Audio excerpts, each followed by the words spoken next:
What happens when Hollywood's sweetheart meets daytime television's most controversial host, and things go so wrong that it ends with a dramatic walk-off that nobody saw coming? You're about to witness one of the most explosive moments in live television history. Make sure to subscribe and drop a comment below, because this story will leave you absolutely speechless. The morning started like any other at the View Studios in New York. Sandra Bullock had arrived early for what was supposed to be a light-hearted promotional interview for her latest film. She sat in the green room, sipping coffee and reviewing her talking points with her publicist, completely unaware that she was about to become part of television history. "Sandra, we're so excited to have you here," Whoopi Goldberg said, as the cameras began rolling. "Your new movie sounds incredible. Tell us about it." Sandra smiled warmly, her natural charm immediately filling the studio. "Thank you for having me, Whoopi. This film has been such a passion project. It's about second chances, about how we can reinvent ourselves even when life throws us the most unexpected curveballs." "That sounds beautiful," Sarah Haynes chimed in. "What drew you to this particular story?" "Well, I think we all go through moments where we feel like we've hit rock bottom," Sandra explained, her voice carrying genuine emotion. "This character reminded me that it's never too late to change your path, to choose kindness over bitterness, to build bridges instead of burning them." The conversation was flowing naturally, the audience clearly captivated by Sandra's authenticity. But Joy Behar had been unusually quiet, her eyes narrowing as she listened to Sandra's responses.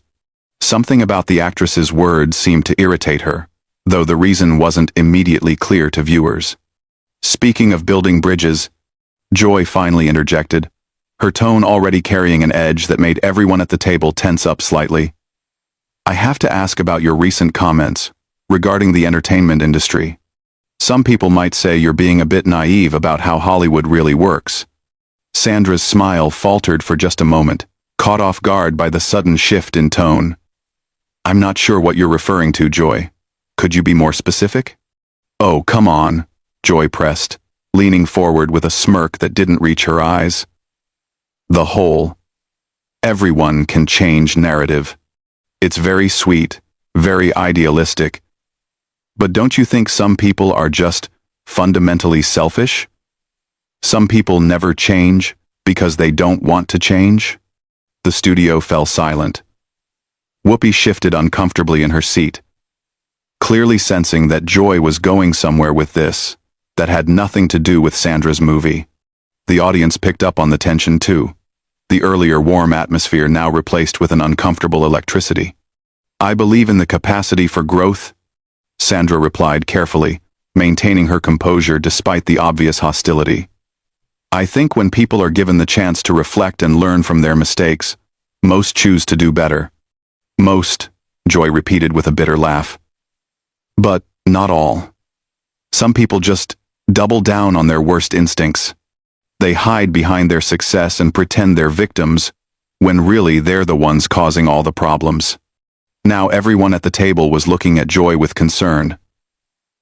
This wasn't typical interview behavior, even for The View's famously confrontational format. Something personal was driving this attack, and Sandra was clearly trying to figure out what she had stumbled into. "Joy," Whoopi attempted to intervene, "maybe we should talk about Sandra's upcoming projects." But Joy was just getting started. "No. I think this is important. Sandra talks about second chances and redemption, but what about accountability? What about the people who get hurt along the way while someone is supposedly finding themselves?" Sandra's publicist was frantically gesturing from the side of the stage, but Sandra held her ground. "I absolutely believe in accountability," she said firmly. "But I also believe that holding on to anger and resentment ultimately hurts us more than it helps. Forgiveness doesn't mean forgetting or excusing bad behavior. It means choosing not to let that behavior define our own response." "How convenient," Joy shot back, her voice rising slightly. "Easy to say when you're sitting pretty with your perfect career and your perfect life. Some of us have to deal with the real consequences of other people's choices." The tension in the studio was now palpable. Camera operators were unsure whether to keep filming or cut away. The audience sat in stunned silence, witnessing what felt like a deeply personal confrontation playing out under the guise of a promotional interview. "Joy, I'm not sure what this is about," Sandra said, her voice steady, but with a hint of steel creeping in. "But if you have something specific you'd like to discuss, maybe we should do it privately, rather than using your platform to attack someone who came here in good faith." "Good faith," Joy repeated mockingly. "That's rich. You want to talk about good faith? Let's talk about how some people in this industry smile to your face while stabbing you in the back. Let's talk about how some people build their careers on stepping on others, and then have the audacity to preach about kindness and second chances." The other hosts exchanged worried glances. This had clearly gone way beyond a normal interview disagreement. Joy was airing some kind of personal grievance, and Sandra Bullock had become an unwitting target for what seemed like years of pent-up frustration and anger. Sandra took a deep breath, clearly trying to maintain her professionalism in the face of Joy's increasingly erratic behavior. "Joy, I came here to talk about my film and connect with your audience. I'm not sure what personal issues you're dealing with, but this isn't the appropriate forum to work them out." "Personal issues?" Joy's voice cracked with indignation. "You want to talk about personal issues? How about we talk about your so-called humanitarian work? How about we discuss how you use charity events as photo opportunities, while some of us are actually trying to make a difference in the world?" The accusation hung in the air like a toxic cloud. Sunny Hostin's mouth was literally hanging open, while Alyssa Farah Griffin stared at Joy as if seeing her for the first time. "That's completely out of line," Sandra replied, her composure finally beginning to crack. "My charitable work is something I take very seriously, and I don't appreciate you questioning my motives without any basis in fact." "Without basis?" Joy laughed harshly. "I've been in this business for decades, sweetheart. I know how the game is played. I know how people like you operate. You show up to a few galas, write a check for the tax deduction, and suddenly you're Mother Teresa. People like me?" Sandra's voice was now ice cold. "What exactly does that mean, Joy?" "Joy. It means people who think they're better than everyone else," Joy snapped. "People who waltz around acting like they're above the fray while the rest of us are down here fighting in the trenches. You sit there talking about forgiveness and second chances like you're some kind of guru. But where was that forgiveness when people needed it from you?" The studio had gone completely silent except for the hum of cameras and the distant sound of traffic from the street below. Everyone seemed frozen, watching this train wreck unfold in real time.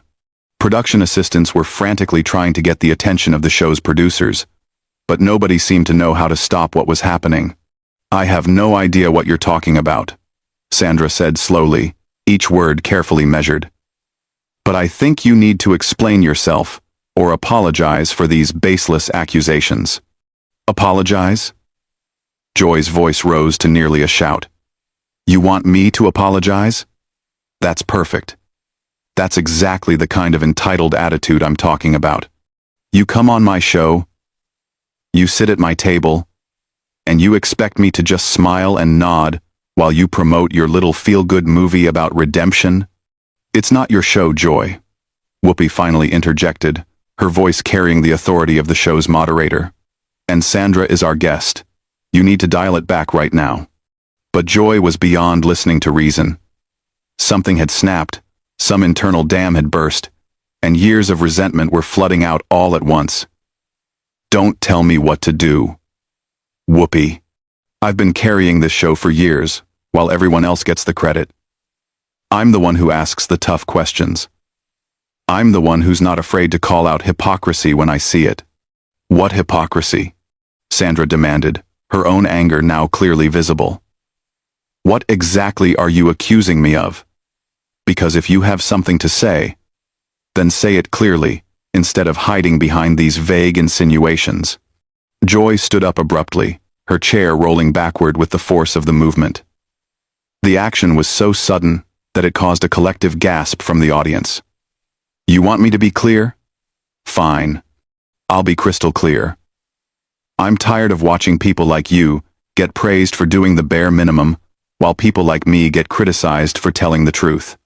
I'm tired of this fake niceness, this manufactured sweetness that covers up the fact that Hollywood is still the same cutthroat business it's always been. Sit down, Joy, Sarah Haynes pleaded, her voice barely above a whisper. No, Joy said firmly, pointing an accusatory finger at Sandra.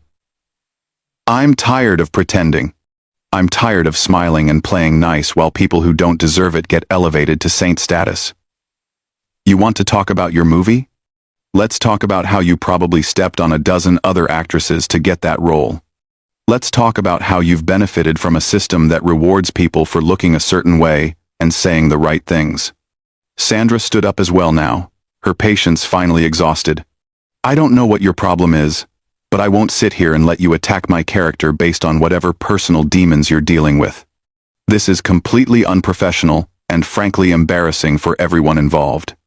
Embarrassing? Joy repeated, her voice dripping with sarcasm.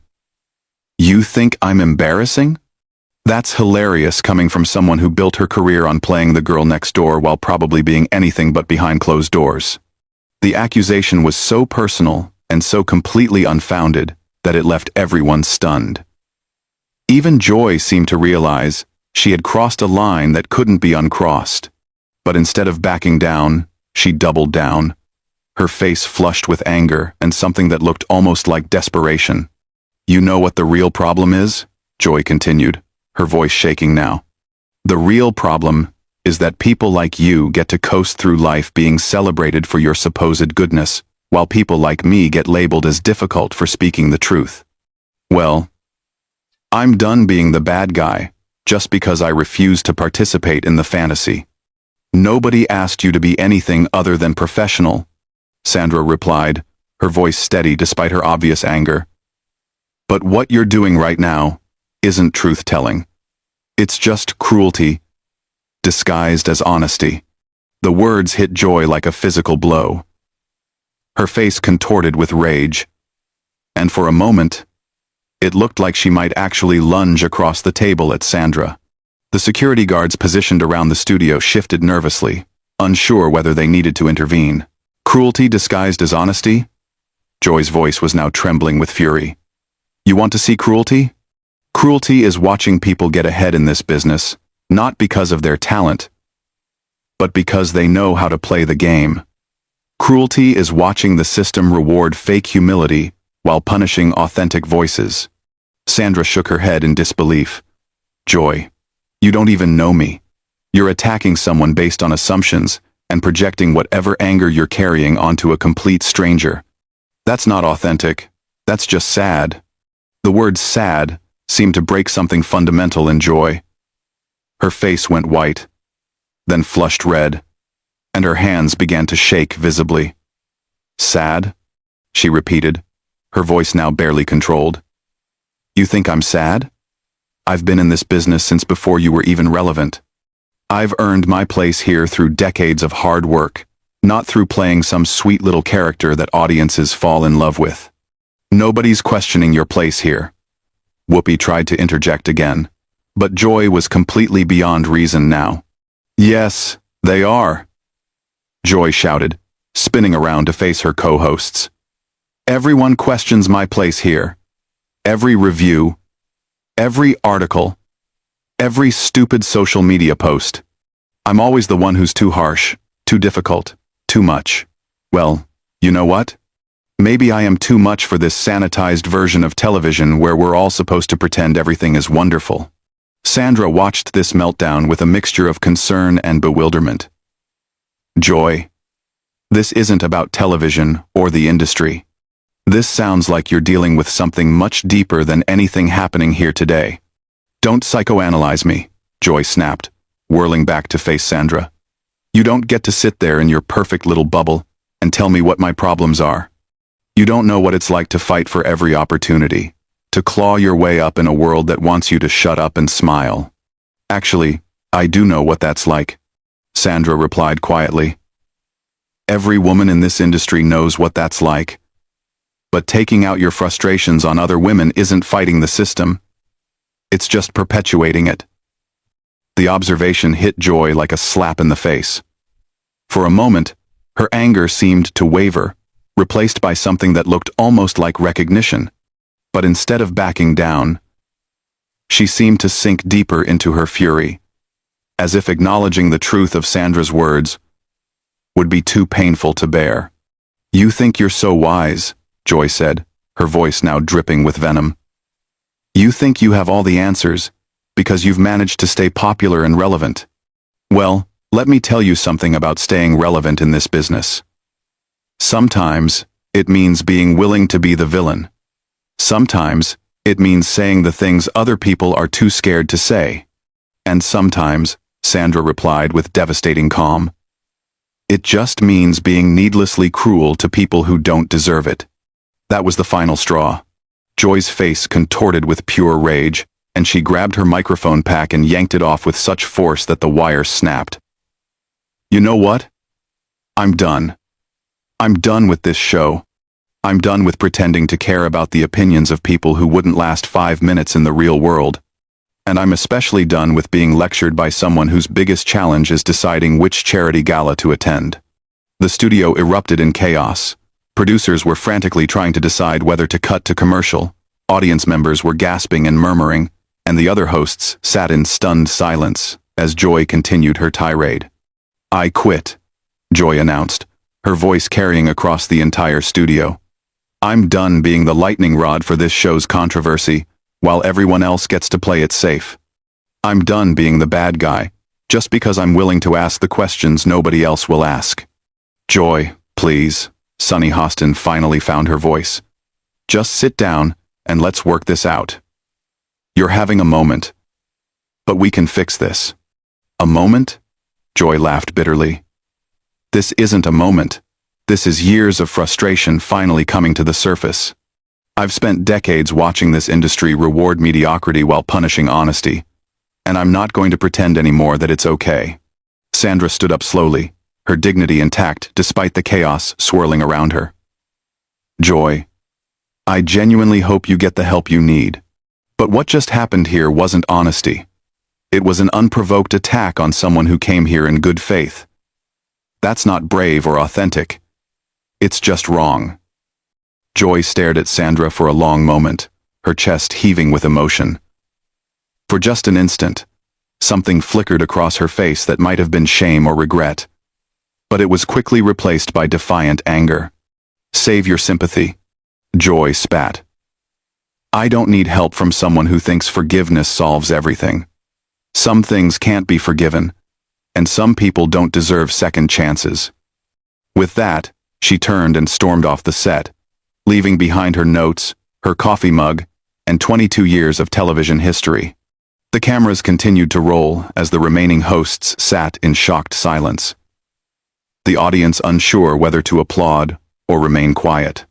Sandra slowly sat back down, visibly shaken but maintaining her composure. "I'm sorry your audience had to witness that," she said quietly to Whoopi. "That was clearly about something much bigger than anything I said or did here today." Whoopi nodded slowly, still processing what had just happened. "Sandra, on behalf of the show, I apologize. That was completely unacceptable, and you handled it with more grace than anyone should have to." The studio remained eerily quiet as producers finally made the decision to cut to commercial, ending one of the most explosive moments in daytime television history.